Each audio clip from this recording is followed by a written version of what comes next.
prepares for an American attack, takes 9 foreigners from their homes at gunpoint. Then the Baghdad government says it's ready to talk. This is the CBS Evening News. Dan Rather reporting live from Amman, Jordan. Good evening. We have just returned from 6 days in Baghdad to Amman, where Iraq's foreign minister came today and blasted what he called American aggression. But he also made a new bid for a negotiated settlement. Last night and again this morning, CBS News was told in Baghdad that the Iraqis believed President Bush might be willing to talk and that the Iraqis were trying to open some channels. Then this afternoon here in Jordan, Foreign Minister Tariq Aziz went public with Saddam's latest offer to start talking. Over the past week, we have watched tensions and dangers build in Baghdad. This helicopter spent hours placing anti-aircraft batteries atop an apartment house next to the Parliament building. We saw similar batteries all around the capital, even on the roofs of hospitals. And we were able to spend time with the Americans who managed to escape the Iraqi roundup and were given sanctuary in U.S. diplomatic quarters. The Iraqi foreign minister today tried to justify holding people like this hostage. We will not accept that international law which justifies the killing of the Iraqi people and providing the freedom of movement of your nationals. That is unjust and immoral. You have to respect also the other human beings.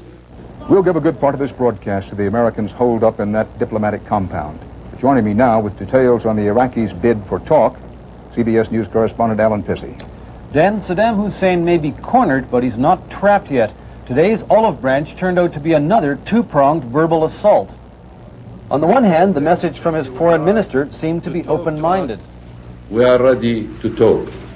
Last night, I talked to the American chargé d'affaires in Baghdad and told him, look, if you are ready to talk, we are ready to talk.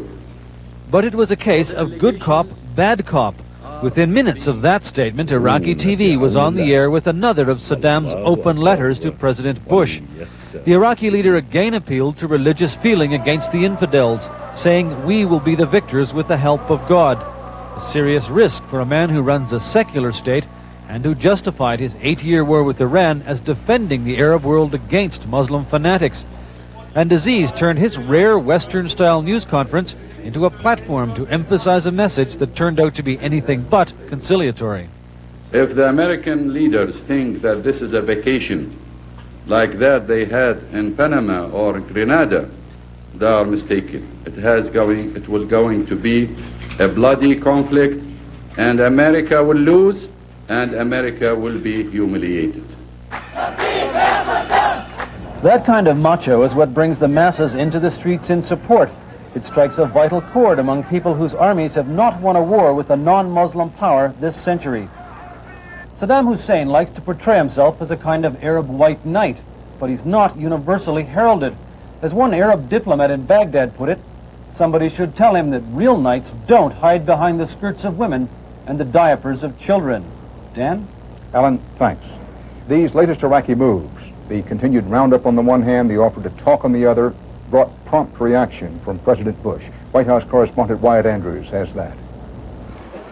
Iraq's offer to talk met only scorn from the White House. The president would not respond as he played golf today, and his spokesman said, in essence, there's nothing to negotiate. The world is united in demanding that Iraq withdraw from Kuwait, and that has not changed one iota by these comments this morning. The U.S. has tried to discuss with Baghdad the status and safety of Americans held hostage.